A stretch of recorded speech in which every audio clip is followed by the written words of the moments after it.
wakaniita, nikapatiwa drink. It was a soda na ilikuwa soda Sprite, lakini nilipatiwa ikiwa kwa glass.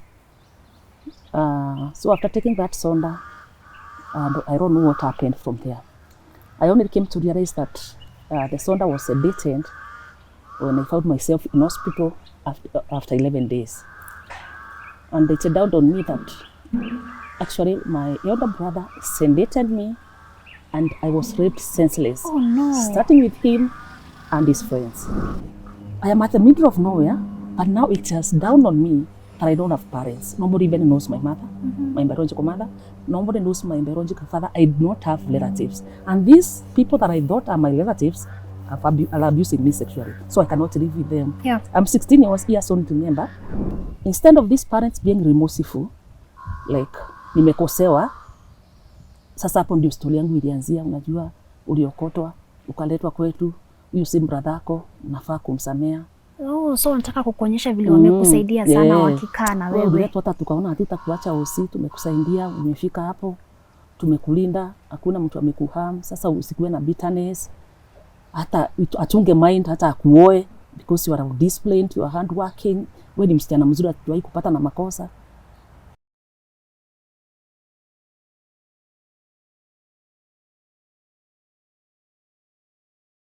Hello Tuko family, welcome to today's episode of Tuko Talks. My name is Anya Thira and today I am joined by this lovely lady who has an inspiring story. Today I will let her share it with all. Kindly introduce yourself. Thank you Anya Thira for hosting me. My name is Gladys Gaki from Meru County, but currently I'm in Tharaka Nithi County, Tharaka University to be specific. That is where I am studying now. Yeah. Unasoma nini huko? I'm doing a certificate in criminology and security studies. I'm in my second semester. So before you even come to where you are right now, because I know you've gone through a lot in your previous life, I want us to go back to the very beginning. Tell us a little bit about your childhood. Well, I was born in Meru County in 1978, 22nd of August. For reasons better known to my mother, she gave birth to me very early in the morning, around 4:30 a.m. And then she decided to dump me in River Kadita. River Kadita is a river that is in Meru town, someplace before you enter into town. And I'm told that is where I was found. I was an hour old, and I was wrapped in a towel. And where she had pressed me, maybe she didn't want me to die because like hakunitupa kwa maji ile kabisa, ni bebo na maji, aliniwekea kwa jiwe, and ni place kuna kivukio, a place that people would use to close from one side of the town to the other. So it was strategic where someone can see you when they're walking across the bridge. Yeah. Okay. And then in the morning, around 5:30 a.m. in the morning, some people just saw something that was wrapped in a towel, and there were a movement hivi. And then they decided to check what this was. That is where they found me. I was alive. It was not an abortion. It was a normal delivery. I was a child that was healthy. So they took me to Meru level 5 hospital. The nurses there received me. My umbilical cord was intact, so they did the normal cutting of the umbilical cord. They cleaned me, and there I was for 6 months. Okay. Nobody came to claim a lost child or anything like that for 6 months, and I was growing up so well. I had no complications.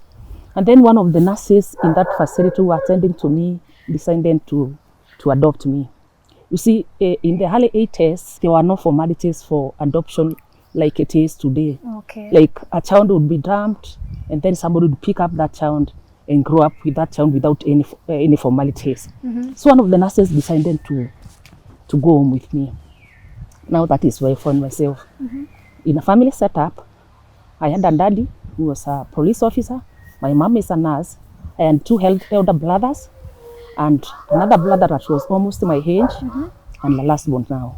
They did not have a daughter. Yeah.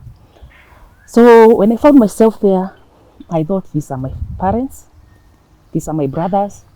But as I was growing up, and went to school, I started realizing this cannot be my parents, because I was not being treated like the other kids. For example, the other kids went to boarding schools, but I went to a public school. Yeah. During Christmas, they would go out. They would go for holiday for like a week, and I would be left alone at home. And I was to tend to the cows, graze the cows, clean the house, do the household chores as early as 10, 11 years. Wow. Yeah. And I kept asking myself, why I'm not being treated like the rest. Mm-hmm. I would not take my meals in the dining table. I was supposed to take my meals in the kitchen. I'm the one who was cooking, but then I would serve the food, take it to the dining table, and then get back to the kitchen and take my meal from there. Mm-hmm. But there was a lot of fear that was instilled in me when I was a young child, so I could not ask questions. I would be threatened by my dad. Like he would shout at me when he was around. You know, as a child, sometimes I would go and pray with other kids. Yeah. And then he would call me, wewe unakuanga na kazi ingine ama ni kucheza tu, spendi ujinga kwangu. Like he would just shout at me, and he would not even shout to the other kids. Yeah. And then I grew up with a lot of fear. And then when I was in class 6, I realized my brother was 2 months older than me, and we are not twins. Yeah. So I asked myself, how comes my brother we're in the same class, but he is 2 months older than me, so we cannot be twins. Definitely. Because mapacha lazima wakue walizaliwa siku moja. Yeah. And I would ask around. I would ask my mother, how comes my brother is older than me, is 2 months older than me? And she could tell me, one day I'll tell you the truth about yourself, but not now. And don't ask that question ever again. Mm-hmm. So when I was in class 8, remember I used to go to school like 3 weeks in a term. What do you mean 3 weeks in a term? Most of the times I was at home because I'm the house girl. During the planting season, because there had so many shambas around, I was supposed to stay at home and cook for those people working in the shamba. When there is no work, there is no house help in the house, I would be the house help. Mm-hmm. So I went to school maybe a week or 2 weeks before the exam, but I used to perform. You see, that kids are in boarding. So when we sat for KCPE, I passed so well, despite the challenges. And out of 700 marks in 1990, because I did my KCPE in 1990. Yeah. Out of 700 marks, I earned 472. Wow. And I think my record, around 7 years ago, my record had not been broken. Sijui kama imevunjwa sasa, lakini 7 years ago haiko imevunjwa. Since umalize shule. Yeah, since umalize shule. Yeah. And then the community was celebrating me. They were so happy about my performance because they knew I was not being treated like the other children. Yeah. And my brother, who was in a boarding school, failed. Now that is when problems started. I was conned in Chogoria Girls High School, which is a national school. And you see, the community is celebrating me, the church is celebrating me, everybody is so happy about what I've done. But here at home, it's like there's nothing I've done. Your foster parents were not excited. Yeah, they were not excited that I have performed so well. And then my brother had not performed so well. So when it was time to go to Form 1, see, I already have been admitted at Chogoria Girls High School. Nimepata barua ya kujoin Chogoria Girls High School. Now barua vile ilikuja ilifichwa. Na sasa I was supposed to stay at home. Bladangu naye akatafutiwa shule na akaenda. So niko tu pale, nothing is happening. So nikawa sasa niko nyumbani, are March, au wengine wamesoma like 3 weeks or a month. Mm-hmm. There is a retired teacher who came home looking for my mom, and then nikaenda kumfungulia gate. And it's trying to inquire from the parents na akauliza kwani huyu mtoto wako enda shule, kama kulikuwa na challenge ya pesa, si ningetuambia za church au as community tungechanga. Sasa wakampea excuse, najua sasa kuna yule mwingine tulikuwa tunapeleka brother yake, Sasa pesa zikaisha, tunangojea tuone vile itakuwa. So mzee akawaambia nini kufanyeni hivi. Between leo na kesho, mimi nimefanya shopping. Mimi nitajua mahali nitapata fees na mimi ndio nitapeleka shule. Wow. He was a retired teacher. So wakaenda wakanifanyia shopping. Hiyo siku tu in the afternoon kabla nijipange tukaenda tukafanya shopping. Yeah. Shopping ya kuguza wewe.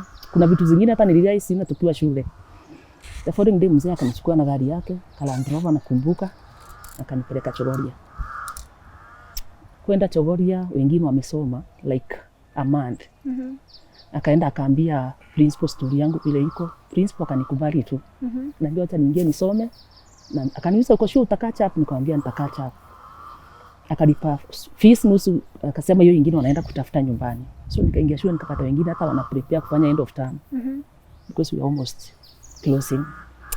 So niko class, I'm so confused. I don't know whether I take the notes or I start revising for end of term exams. Sina clue. Unajua high school sasa ni ile sasa unaenda system mpya. You don't know wamesoma mpaka wapi, hata ukiamua kuchukua notes hauna mtu wa kukuelezea. But I tried, I did not fail. Hata kama nilisoma for 3 weeks na nikafanya mtihani, si kufail, nilipata C class. Tukafunga shule tukaenda. Vile tulienda nyumbani sasa, nikafika nyumbani nikaambiwa sasa hautakaa hapa nyumbani. You're already April sasa. Where my mom had come from, was kwa sasa kwa kina mamangu, mahali alikuwa ametoka ndiye aolewe huko. Yeah. The mother now was ailing. She was a old woman, she was over 80. Alikuwa na blood pressure na alikuwa anaishi peke yake. Akaniambia sasa nataka uende kwa shosho. Wewe unakaa na shosho kwa sababu mara nyingine anagonjeka usiku, na mtu wa kumchunga na mtu wa kufulia nguo ama kumpikia. Enda ukae huko, ikifika time ya kurudi shule tutakukujia tukupeleke wapi? Shule. So hiyo already nikapelekwa kwa shosho sasa. That was the end of the story. So second time hakuna mtu alikuja kuniongelesha. Hakukuwa na simu. Tukakaa wengine wamerudi shule, nimekaa nyumbani for 2 weeks. Shosho akaniambia wewe rudi kule nyumbani. Nikaja nikutafutia fare urudi kule nyumbani kwenu. Kwa sababu hata tukikaa hapa mimi sina pesa ya kukupeleka shule. Usikie vile watakwambia. Shosho akanitafutia fare nikarudi kwetu sasa. Kurudi kwetu akaniambia sasa ni kama hiyo shule iko expensive sana hatutaweza. Wacha tukutafutia shule huko karibu na kwa shosho. Ufanye nini? Uendelee kusomea huko. Na nikatafutia shule karibu na nyumbani hapo. A mixed school. Hizi shule za mashinani. Sasa nimetoka national school nimekuja shule ya kawaida hapa nyumbani. Tumeendea vitu Chogoria Girls High School. Hakuna competition. Unapata niko number 1 lakini number 2 nimemshinda na marks kama 200. There's no competition, can relax. Because after all I know mimi ndio nitakuwa number. It's not about the performance, but sasa hapa hivi ni kama mimi ndio mwalimu. Wewe ndio number 1. So nika relax. Nikasoma na challenges, wakati mwingine natumwa nyumbani kwa sababu ya fees, nakaa nyumbani for 3 weeks. So nikiwa kule kwa shosho, nimesoma form 1 kutoka second term, nimeenda form 2. Sasa before niingia form 3, wakati niingia form 3 2 years kwa kureport form 3 sasa, in 1993 January, principal akanita kwa ofisi akaniambia mali school fees yako imefika balance, atuoni kama tutaweza kukukeep tena. Because shosho angeuza hata kuku apeleke 200. Angelima mahindi auze mikebe 10 apeleke 100. So ikafika mahali akalidia principal, mpaka principal akaniambia mali fees balance imefika, atuoni tukuweka shule tena. So in 1993 January I'm supposed to be in form 3, sasa ndio masomo imefika hapo. Nikarudi kwa wazazi wangu sasa nikaelezea vile kumekuwa, wakaniambia sasa itabidi ukakaa hapa tukifikiria vile tutafaa kwa sababu hakuna pesa, unaona huyu mwingine tunamlipia. Now one day on a Saturday I was at home alone. My brother came home. Wako na drinks zao, I think they had hardcore, walikuwa na miraa, wakakaa kwa nyumba, mara naitwa tuletee coffee, mara naitwa tuletee maziwa na wapelekea. Then at one point wakaniita nikapatiwa drink. It was a soda na ilikuwa soda Sprite, lakini nilipatiwa ikiwa kwa glass. So after taking that soda, I don't know what happened from there. I only came to realize that the soda was sedated when I found myself in hospital after 11 days. And it dawned on me that actually my elder brother sedated me and I was raped senseless. Oh no. Starting with him and his friends. I am really sorry. But I came to realize, I gained consciousness after 11 days. And when I came to be, I was like, I saw everybody was crying. Everybody around was crying. There were people, women from our church who were crying. Even the nurses themselves who were attending to me were crying. And then I was like, what happened? Why are they even crying? I'm not dead, I'm alive. I started recounting what happened that fateful day. Yeah. And then every time I asked a question, I was told, please relax, take some sleep, what. But eventually I came to realize that I was raped. I was sedated and I was raped. By your and brother? Who raped me? My older brother. And even to make the matters worse, he did not even rape me alone. He raped me na akaniachilia kama rafiki zake. And now there I am. I was told that day I was lucky to be alive because that drug, whatever drug they put in that, they used to sedate me with, I think they overdosed it. And I did not gain consciousness immediately. Yeah. And so they realized I could die. So they carried me from their house to the main house now and called neighbors in the evening around 7. Sijui Raki amekuwa na accident, ni kama ameanguka kwa nyumba, hebu endeni muone vile yako. So mama wa kijiji hapo wakakuja wakanichukua wakanipeleka hosi. Hapo sasa ndio nilijipata. And then when I was discharged, I said I'm not going back there. So the wife to the reverend of the church that I was attending decided to take me with her. Because we were counseling. I was so depressed. So I had to go to stay with somebody who will counsel me. And you're in so much pain. I was in so much pain. I could not understand. I stayed with the reverend's house for 2 weeks. And then one evening they came home. This brother who has done this, my father and my mother. And the second one now. Yeah. We were told I was supposed to prepare a meal for lunch, but I was not told who the guests were. So the guests, my parents were coming for me, together with this guy who did this. Who abused you? So we had our meal. I was all along, I was crying, I was feeling so bitter. And then that is now where my story, that is where now my story came in. Instead of these parents being remorseful, like nimekosewa, sasa hapo ndio story yangu ilianzia. Unajua uliokotwa ukaletwa kwetu, huyu si brother yako, unafaa kumsamea. Oh, so unataka kukuonyesha vile wamekusaidia sana wakikaa na wewe. Hata tukaona hatutakuacha hosi, tumekusaidia, umefika hapo, tumekulinda, hakuna mtu amekuharm. Sasa usikuwe na bitterness, hata atunge mind, hata akuoe because you are disciplined, you are hardworking. Wewe ni msichana mzuri, hatuwahi kupata na makosa. I'm listening, So I'm like, did you guys, I did not ask them, but I asked myself, did you guys have to wait until I was abused sexually so that you can tell me I'm not your daughter? Did you even have to wait? And secondly, even if I was supposed to be married, even if it was marriage or it was whatever, am I supposed to get married to somebody who has raped me? So I was told, forgive him and let's go back home and organize how we can go back to school. I said, okay. We went home that evening, we prayed and then we went home. There's a time my dad would come home and find me alone, maybe in the kitchen or in the sink washing utensils or someplace where I'm alone, and he would touch me so suggestively. And now I realized this is what my brother has done me, so this is what my dad has always wanted to do. Because he would come, touch me, touch my breast, hold me very tight and like ask me questions like, umekuwa mkubwa, umekuwa mrembo. Hii urembo wako utapeleka wapi? Na alafu anani-threaten. Unajua now he's a police officer. Na kuna ile fear niliyokuwa nikiwa mtoto.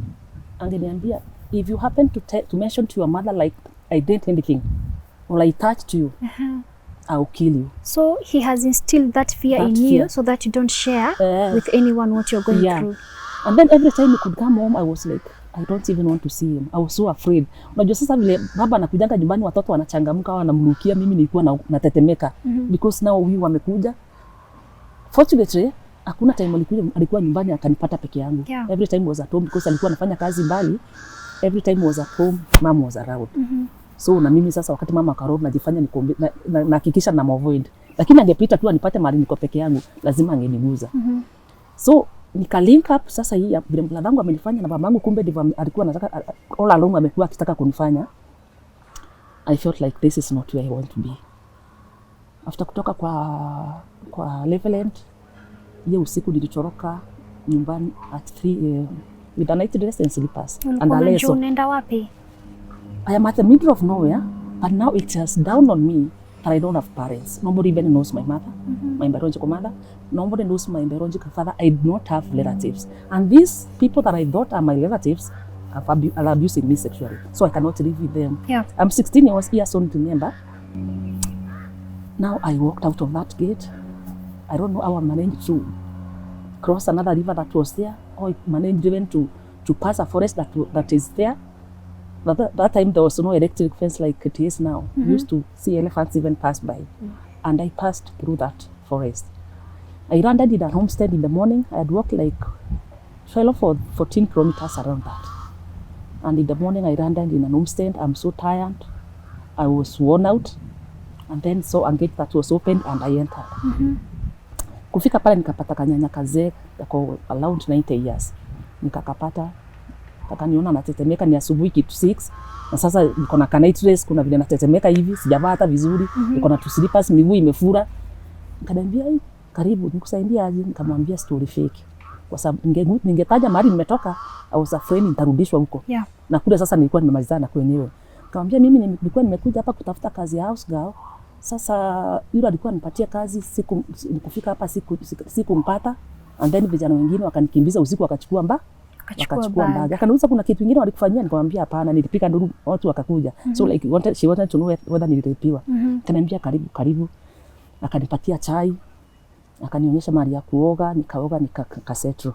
Akaniambia mimi naishi hapa peke yangu na mzee wangu, tu old people. Na I don't know tutakusaidia aje.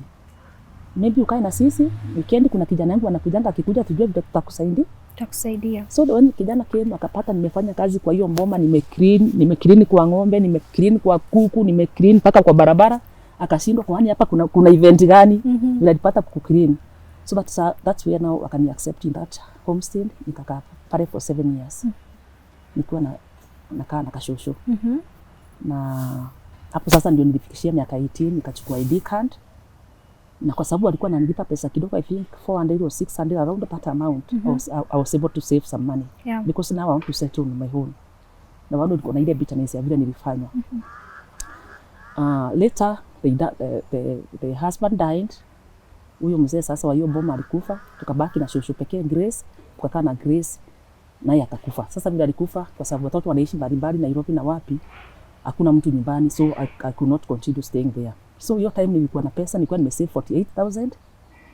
That was I think 2004 around that. Kwa ile kazi ulikuwa unafanya huko nyumbani? Sasa nimeama hapo kule, nimeenda place nyingine inaitwa Mkobo, nikaanzia biashara ya hoteli. Ikapika vizuri sana. Nikai-extend mpaka nikakuwa na side ya restaurant, nikawa ninauza, kuna place iko na club, kuna place iko na nyama choma, kuna place iko na modern kinyozi. Nikapata pesa, nikaanza kuajiri watu, nikakuwa sonko. Watu wa banki wanakuja hapo, nilikuwa na county kwetu, wanakuja wananiambia si ukuje tukupe loan, sijui ununue gari, sijui ununue shamba. Nawaambia mimi mambo na loan acha ni save pole. Yeah. Pesa ikitosha, because sipendi kudaiwa. Pesa ikitosha ninunue shamba yangu nijenge. Nilikuwa nimesave pesa. Nikiwa hapo kuna mama naye amekuja, mama mzee rafiki yangu. Place nilikuwa naenda kununua vitu. Nilikuwa naitwa Zipe. Kuja akanipatia fomu, akaniambia nataka unisaidie hapa. Niende sijui nichukue pesa kidogo bank. Nilipe na 1 month, ilikuwa December. Nipeleke ni surprise shule fulani mattress. Then nikuje nilipe January nikisupply. Mimi na ujinga yangu sina idea loan inaendanga aje, sijui kungaranta mtu nikusema aje, account yangu iko clean. Nikamsaidia na nikampatia photocopy ya ID. Mama alienda akachukua 1,000,000. Na akalipa installment 2 na akatoroka. Akaenda Saudi Arabia. Wacha nibaki sasa, after 3 months hivi napigiwa simu na manager wa bank. Hebu kuja bank. Nikaenda bank, nikaingia kwa ofisi, akaniambia unajua mtu wako alienda wapi? Nikamuuliza mtu yupi, hata nilisahau kama kuna biashara tulifanya na Zipe. Mimi hata sikumbuki mtu yupi Zipe. Si yako kwa shop yake. Mimi napita na kwa shop naona vitu ziko pale vile alikuwa anaweka mama mattress na mitungi utensils hapo nje ziko. Kumbe aliuza biashara ikiwa vile, akauzia mtu mwingine. Hebu enda uangalie kama yuko. Nikaenda hapo very confidently. Nikapata mwanaume nikamuuliza, "Uko wapi Zipe?" Zipe alienda na aliniuzia biashara ikiwa tu venye iko. Yeah. Hata license angalia mimi ndio nimekata na jina yangu naitwa Mwangi. Nikarudi sasa kwa manager akamwambia ni kama alienda. Simu yake ni mteja. Unajua mimi sikuwa nampigia hiyo time nyingine. Lakini wakati sasa nimeambiwa hivyo nikaanza nikakuwa na wasiwasi nikaanza kumpigia. Akakuwa mteja.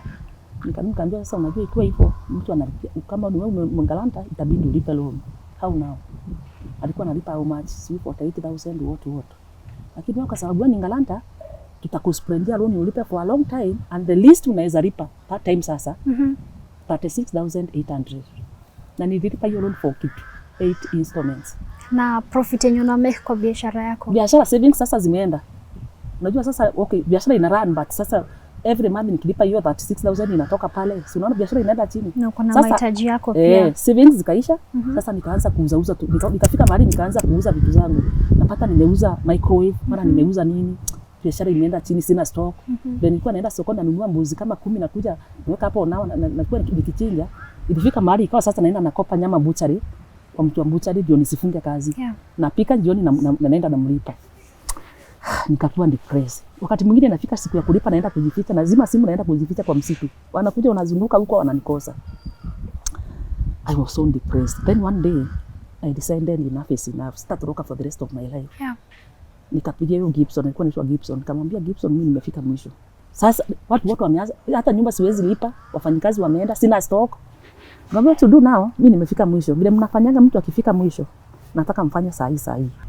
Sasa I even started abusing drugs. Nilikuwa nimeanza hata kuvuta bangi hiyo time sasa. Nimefika yani mahali nataka kuvuta bangi, nataka kulewa.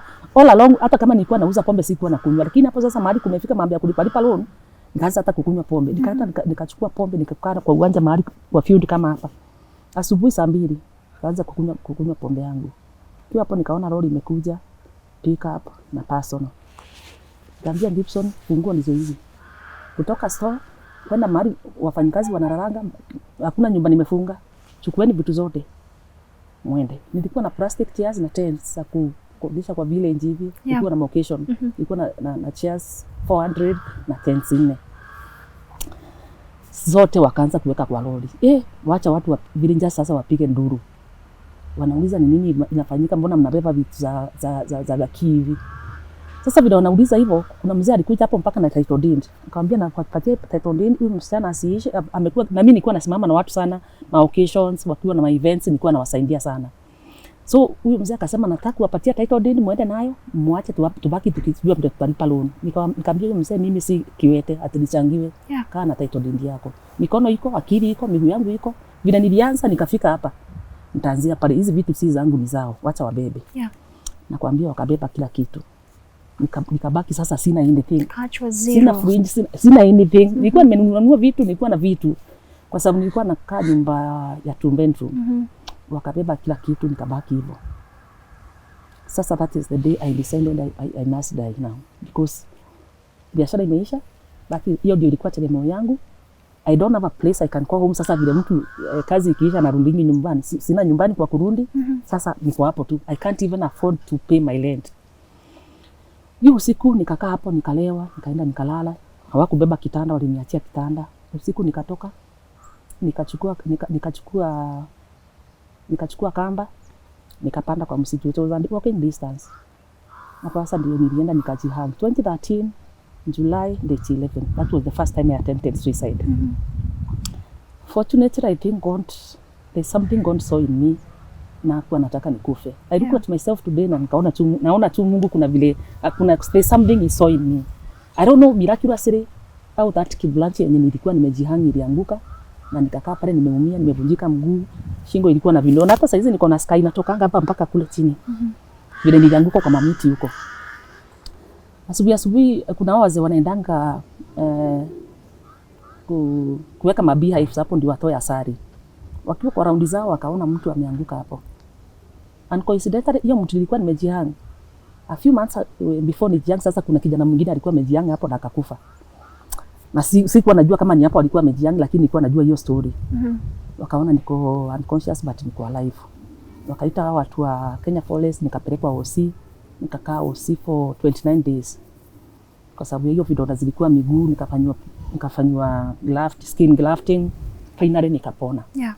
But nikiwa hosi bado nikiwa naambia hata nikitoka hiyo hosi Kerua hospital, hata nilikuwa naambia madaktari hata mkitreat as long as nitatoka kwa hiyo hospitali nitajiua. Niliwasumbua.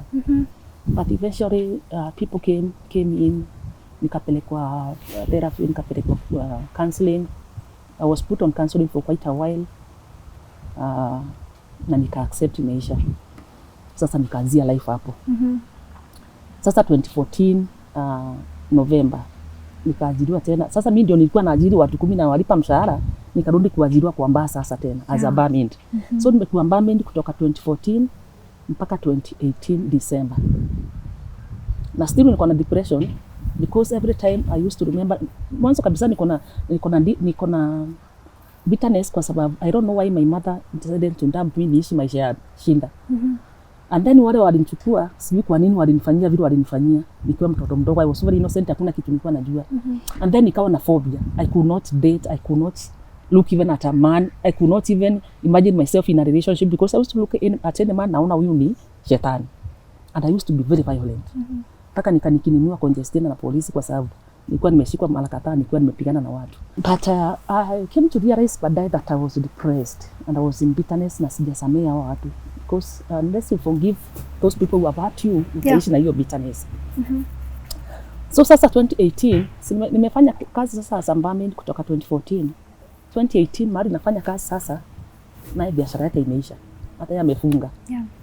Nimeshindwa hata kulipa rent tena. Nikasema sasa nitaishi maisha kama haya for how long? Nimefungiwa nyumba, nianza sasa kufanya kibarua kuosha Mbaa, kuosha butchery, nalipwa shilingi 100, 150. Asubuhi naamka naenda kuosha Mbaa ama hoteli ama butchery. Then nikafika mahali nikaona this is too much. Sasa hizo nimefikisha miaka 40, miaka 39 sasa. Hiyo nafanya hiyo kazi. I don't have a stable job. Sijasoma. I don't even have a family, sina mtoto, sina bwana, sina anything. Nikajichukia sasa, what do I have? Mimi sasa what can be attached to my name even if at this age ni nini niko nayo? So nikaanza sasa kujidhalau. Kaona sasa ile suicide nitafanya raundi hii. Hata mwili wangu hakuna mtu hata nini, maiti yangu hakuna mtu ataiona. Sasa hapo niliandika suicide note ile kali. Nikaiandika. Story yangu yote kutoka kuzaliwa, yale nimepitia, what I've been through, bitterness nini, na nikaiacha kwa meza. Nilikuwa nikula pesa ya kikundi, kuna kachama tulikuwa naye hapo Kameri Go Round. Sasa kwa sababu nimeisha, nikamwambia nipatieni savings zangu mimi nikipange. Nikapata 3000. Nikapanda kalia matatu asubuhi saa 2 na nimeacha mlango wazi na nimeandika suicide note. Nikatoka nikaenda. Alafu that week nilikuwa na post vitu fani kwa Facebook. Na post me, I'm so fed up with life. I want to end my life. And then people were like, wanted to know what is hitting me up. There's this friend of mine by the name Millicent Morgan. Ni MCA wa Tharaka Nithi County. She's a friend of mine. She used to follow up my stories. Na alikuwa wakati mwingine anakuja na ananiambia, Gladys, you don't have to die. You're a beautiful girl. Nini anani-encourage. Wakati mwingine hata anipeleka out na anitreat. Na hapo kwa plot yetu alikuwa anakuja mpaka tunalala na yeye. So watu walikuwa wanamjua.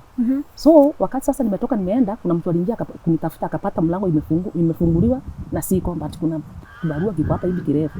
Akasoma na kuna namba ya Millicent. Akapigia Millicent. Sasa hiyo simu yangu iko off. Akapigia Millicent akamuuliza, umepatana na Gladys mahali? Hapana. Amekuja kwako? Hapana. Tumekuja kwa nyumba yake tukapata hii na hii na hii. Sasa wakamwambia ile story iko.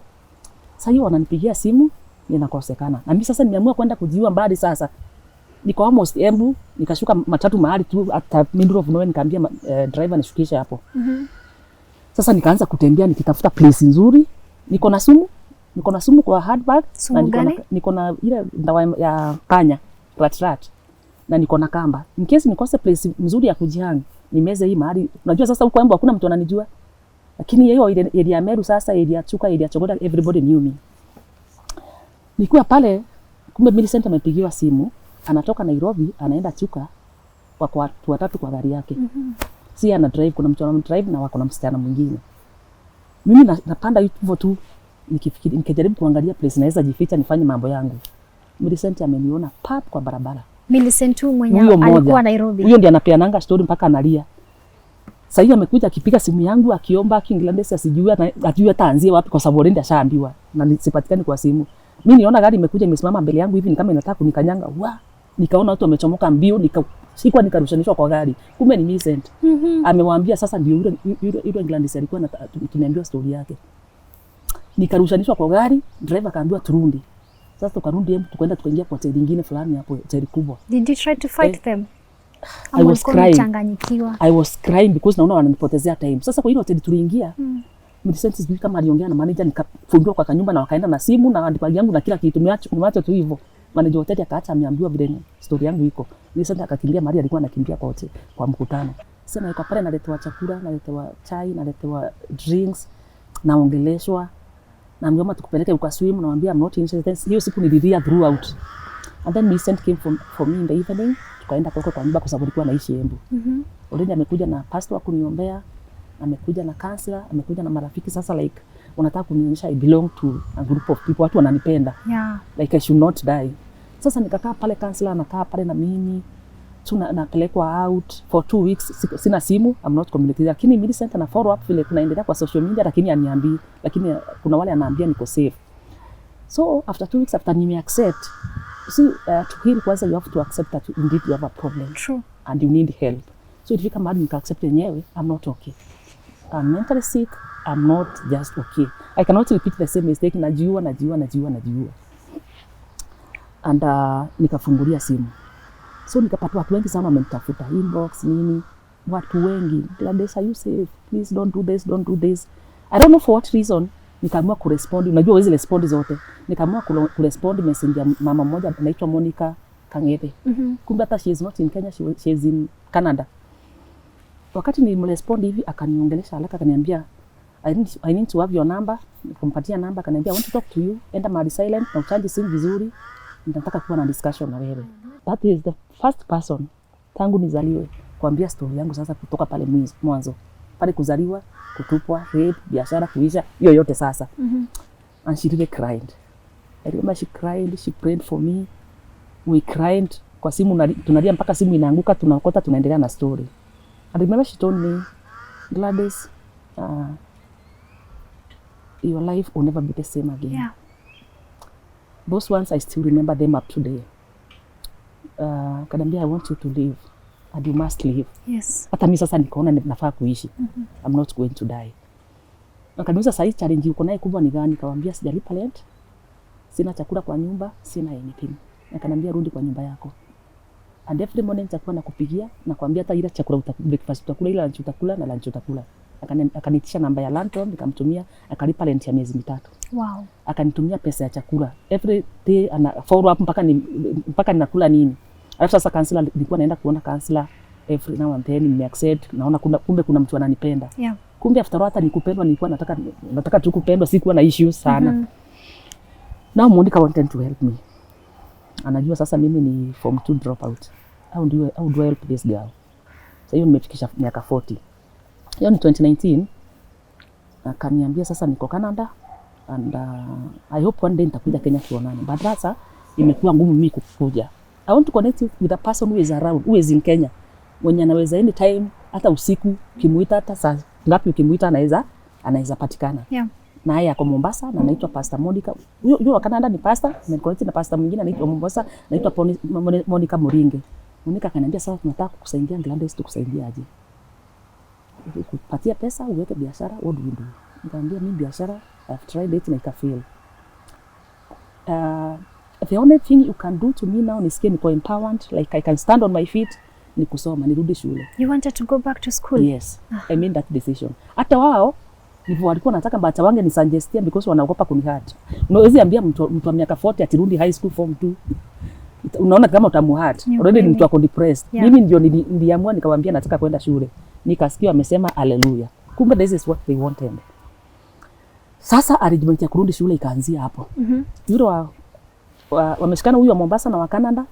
Sasa mimi narudi shule. Mimi ndio nienda kutafuta shule. Na nikasema siendi day school, naenda boarding. And what was pushing you to go to school? I mean, you could have opted to do business, but you opted to go to school. What was that thing? And ilikuwa inakupush? From the word go, I wanted to study. Hivi sasa nilikosa namna. Secondary Kama ni biashara niliweka biashara nikaanguka. But I know ile knowledge itaweka kwa akili yangu like nimesoma, that is mine. Hakuna mtu ataiauction at kwa sababu ya loan, that is mine. Unaelewa sasa? I wanted something that is mine, that is permanent. Ile kitu hakuna mtu atachukua, but biashara ni shake. It is not so promising, inaweza peak, inaweza. That's very powerful. Yeah. So I wanted sasa knowledge. And nikiwa na knowledge niko empowered, that is mine. So I went to school, nikaenda nikaongea na principal ambaye bado ni pastor. Mimi nilikuwa nikitembea na mapasta. Huyo pastor ambaye nilipata pastor ambaye ni principal. Nikamwambia story yangu, nikamwambia sasa kuja shule. Akaongelesha walimu wengine, waambia kuna mwanafunzi anakuja shule next week na ako hivi, she is older than you. I don't want you to treat her so well. She has a story. Kwa sababu already principal ashaelezwa story yangu. Yeah. Challenge nyingine sasa nitakuwa nakaa wapi? Nikiwa nasoma. Kwa sababu sitakuwa naenda nyumbani holiday. Midterm sitakuwa naenda nyumbani, nitakuwa nakaa wapi? Siwezi kaa kule kwa plot. Sasa nitafutiwa mahali pa kukaa. Nikaulizwa mahali unakaa, kwa sababu wale ni pastors wa deliverance, unakaa please. Ile deliverance church iko karibu, iko wapi? Nikawaelezea. So wakaniconnect sasa na pastors wa church yenye iko karibu na mahali nilikuwa naishi. Nao sasa wakawa the that people kuambia story yangu. Si wakanikujia, "Unaenda niko na admission letter. Fee imelipwa. Sasa ni kufanya shopping na kwenda shule." Hao wamenikujia, wamenipea mahali pa kukaa. Wanaambia huko ndio nyumbani, utakuwa unakuja ni pastor na bibi yake, wote ni mapasta. Holiday utakuwa unakuja huku, bedroom yako ni hii, weka vitu vyako huku, ukikuja nyumbani utakuwa unakaa huku. Finally niko na kwetu. How did you feel that time? You're going to school? That was the first time I had somebody calling me my daughter. And I was like, so it feels so good to kukuita my daughter. It was the first time at age 40. It is the first time nisikia babangu sasa huyu adoptive father wa mwisho sasa akiniita my daughter kwa simu. Umeamkaje my daughter? Mpaka naangalia simu ni mimi napigiwa kweli. Wow. Mimi naitwa daughter. So it feels so nice mtu kuwa at least anaamka asubuhi anapata mama, huyu ni mama, huyu ni baba. And then watoto au mapastors wakaitwa, kaambia tumepata mtoto, mmemaccept, ya watu wakani accept. Sababu mimi si mtoto anafungwa pampers. Yeah. Nikarudi form 3 2019 March date 5. Shule inaitwa Kiamurio, it is at the border of Tharaka Nithi and Embu County. Kwenda pale I'm older than the teachers. Class teacher alikuwa 27 years old, niko 40. But it did not bother me. Mwanzo principal akanipatia nyumba kwa staff quarters kwa sababu sasa hakuona kama naweza lala dormitory na watoto wa 14 years, 15. Sasa nikawa nachelewa kwenda class kwa sababu sasa hakuna vile naweza enda class. Nilikuwa nalala peke yangu, sitaweza kuamka 4. Yeah. Na naenda class napata wengine walikuja. Nikaorganize na matron nikamwambia nitafutie bed huko kwa form 1 niweze kusoma. After all I came here to study. Kwani wananifanya ni watoto wangu yes, lakini wananifanya hakuna kitu wananifanya. Ni wote mmekuja kusoma.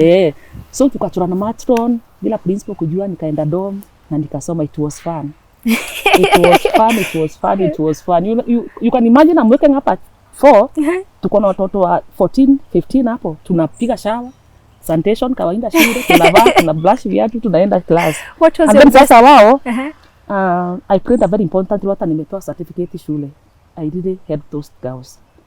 Counseling, niliwafanyia counseling. See those students, hata kama mimi ni mzee kualiko, as long as I'm in uniform, mimi sasa wanaweza niambia anything. So guidance and counseling ya school ya walimu, kuna story wangeweza kuambia mwalimu, but walikuwa wananiambia. I have helped so many girls heal from depression. Wengine hata wameabusiwa tu kama mimi na relatives, they confide in me. And I helped so many girls. Mpaka nikabua sasa na attend cases jioni after classes. Mtu became a source of hope. Yeah.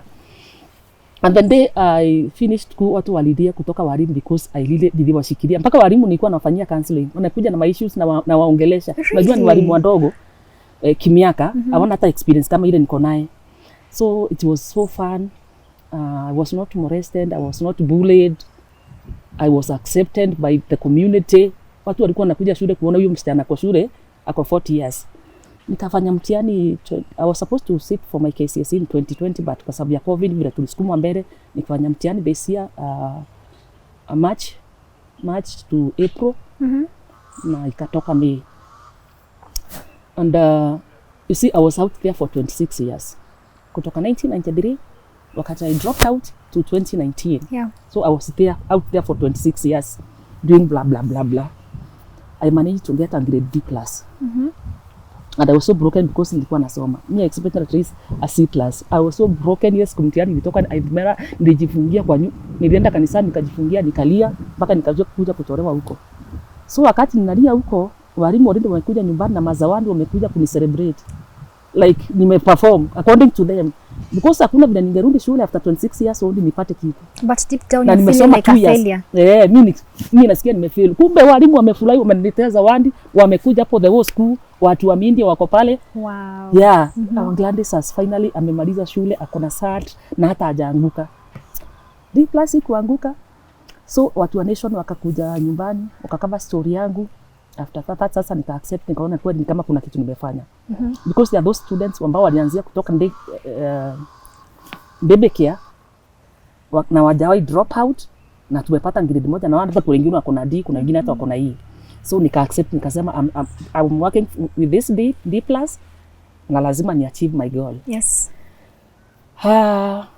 Wakati watu wa nation walikuja wakakava story yangu ikawekwa kwa Daily Nation in June date 10 I think date 9.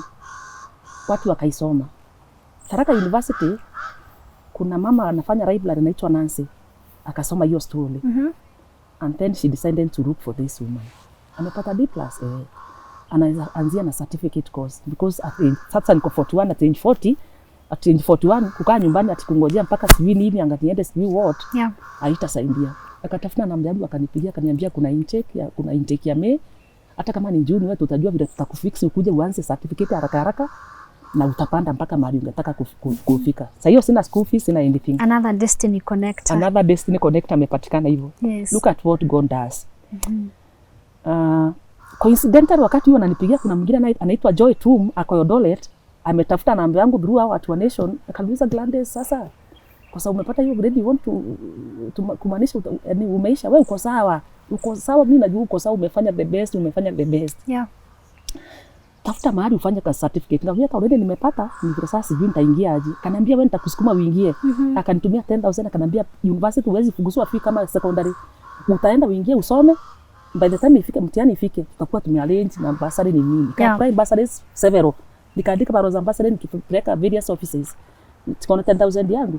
Niko na tukuku nilikuwa nimelisharisha hapo kwa Pastor Gatea. Nikachukua kuku zangu nikauza nikapata 7,500. Nikajua hapo niko na nyumba. Kule shule wewe nitafanya hiyo 10,000 nitaingia nayo ni kwa system. So after 2 days nilikuwa shule. Kwenda shule kumbe university nao wametangaziwa yule msichana mliona kwa gazeti anakuja shule. Kutoka kwa gate na kuambia kila mtu ananihag. Oh, wow. Na ni siku ya kureport like inangojea sijui kama nani. How did you feel? I felt like I'm go home. Everyone wanted me to be associated with this girl. Naenda kwa finance na watu wote wananihag. Nglado karibu Tharaka University. Yani favor ya Mungu tu. God's favor. Nikapata sasa klasi yetu wengine wamesoma for like 3 weeks. Lecturers wakatake time na mimi sasa pekee. Wananiita jioni. Wananisaidia kukacha haraka. Wakaniambia tumesoma mpaka hapa, tumesoma mpaka hapa, vitu hata si ngumu. Nilikuwa semester 1 nilikuwa na unit 7, sasa niko na unit 9. Nakwambia nikasoma, tukaanza kufanya cut ni yako vrate. Yenye nilikuwa nimeferu sana nilikuwa na 21. Wow. Nilikuwa pata 26, 24, 25 hapo. Lecturers were so proud of me. Semester 1 ikaisha. Tuka break August kutoka date 20 mpaka September date 8. Semester 2 nikarundi bila pesa. But niliweza kulipiwa nyumba yenye nakaa kwa sababu nakaa nyumba ya 3,000 niliweza kulipiwa na well wisher akanilipia miezi 2. Kukakaa MCA nikaenda nikampigia simu nikamwambia nimeingia shule bila kitu kabisa. Akaniambia tupiani basari lakini nitakutafutia yangu personal at least account isikae 0. Akanilipia 7,000. Wow. So as we speak now niko na balance ya 23,000 na timetable ya mtihani imetoka. Mimi exam tunafanya kutoka date 25 or 26 hapo. Na sasa siko sure kama nitafanya but cuts nimefanya. Okay, and Gladys, apart from now school fees, I know you're going through a lot, but what are some of the challenges yenye unapitia at the moment? At the moment niko na challenges because my upkeep in campus ni stress. Kulipa rent hiyo 3,000 ni stress because sasa ni mimi. Like ni kama nimeachanishwa na kila mtu but I thank God because somehow nilienda nikaongea na lecturers. I went to speak to the dean of students. Nikamwambia exactly what I'm going through. Time nyingine hata nilikuwa nimefungiwa nyumba. Kuna time nilikuwa nimefungiwa nyumba na control na nikalala nje. Tena nikamwambia nyewe niko na challenge. Akaniambia kuna program ya shule yenye mtu akiwa ninde sana akiwa na issue kama hiyo yangu sasa wanamsaidia kulipa rent na pesa ya sandaka wakati kuna interdenomination. So kuna I think August or September, August ndio nilikuwa nimefungiwa nyumba. Ndini akaorganize wewe nikalipiwa rent hiyo mwezi. Sasa umelipiwa rent lakini kwa ile nyumba huna chakula. So nikabidi sasa niambia ma lecturers uko nikamwambia mimi already nina struggle. Hata kama mnaona class nina perform nina struggle. So wakaniambia over the weekend watakuwa nipatia kazi ya kufua nguo. So Saturday asubuhi na mkanga naenda kwa lecturer mmoja namfulia nguo kutoka asubuhi mpaka saa 7. Naenda kwa hiyo mwingine saa 8 mpaka jioni kufua nguo na kufanya cleaning ya nyumba yote sasa. Alafu Sunday naenda church, nikitoka church saa 8 naenda kwa mwingine. So that is how I feel. That is how I get food. Nikipata fundi ikifika time ya kulipa rent naanza ku struggle. Apart from school fees, bado niko na struggle za upkeep. Na nile sasa nimeamua I must write my story because my story did not start so well. It did not start so well. But at this age I feel that I should write my story. And writing my story it means lazima nisome. Sasa hiyo kusoma ni very challenging. Sijui nitafanya aje but Mungu yuko. And how would you want Kenyans to help you? If I can get people of goodwill to stand with me or to support me to write my story through academics, I would be very grateful because at this age I cannot say I will go back to the streets where I used to live. I don't even think I have the energy to be a mermaid again at this age. Secondary, I don't have a place I can go home. I don't have parents. But through education, I think I can be empowered and I can stand on my feet. If I can get people of goodwill to support me through fees, upkeep, I know I shall stand on my feet. I will be empowered. Yeah. And Gladys, I really want to commend you for coming here and sharing your story. It's very inspiring. And I know that people are going to learn from it. And the fact that you're building your life piece by piece is very, very important for people to hear. Yeah. The thing is, what's that thing that pushes you to be who you want to be in the future? First of all, I get touched by stories of women or girls who have gone through what I've gone through. And I realized I'm not alone. When I was in high school, I'm telling you, I have been in school at age 40, and I was with students who are age 15 and they have been abused sexually. Maybe by people who are so close to the family, who are so close to them, and yet they cannot talk about it. Yeah. I want one day to be in a position to help those people who have gone through what I've gone through because I have experienced. I want to help somebody who is depressed, somebody who has a lot of bitterness, somebody who has been abused as a young girl. I want to be in a position to help them, maybe to counsel them, maybe even to help them accept the way I was helped to accept. Because the most difficult thing is to accept. Yeah. But indeed, this is what has happened. And to be in that position, I need at least to get some basic education and be able to access the finances and the funding to be able to start that thing. Okay, and how can people reach you? You can reach me on 0719 270 445. I send again, let me repeat, 0719 270 445. My name is Gladys Gaki. Okay, na tukimaliza show, one last word to your fans. Najua you have a huge following on social media and people also who are going to watch this. Utawaambia nini? Thank you so much for hosting me in Tuko show. I'm really humbled. I know this is going to inspire a lot of people. And to my fans out there, Mimi, I'm rewriting my story. Yeah. Whether the devil likes it or not, it must end well. I know this God who started this journey with me is going to see me to completion. Well, I cannot say challenges are not there, but I believe I shall make it in life. I shall finish well. Amen. And anybody out there who feels like maybe she or maybe she wants to go back to school, maybe ako age 30, ako age 25, ako age 50, it is never too late to write your story. mi nimeona iki happen, hata wewe inaweza kukuapenia. There is nothing like age. Me I've decided age is not going to limit me. Hata nikifikisha miaka 60, I will still rewrite my story. Yeah. And thank you so much for joining us today.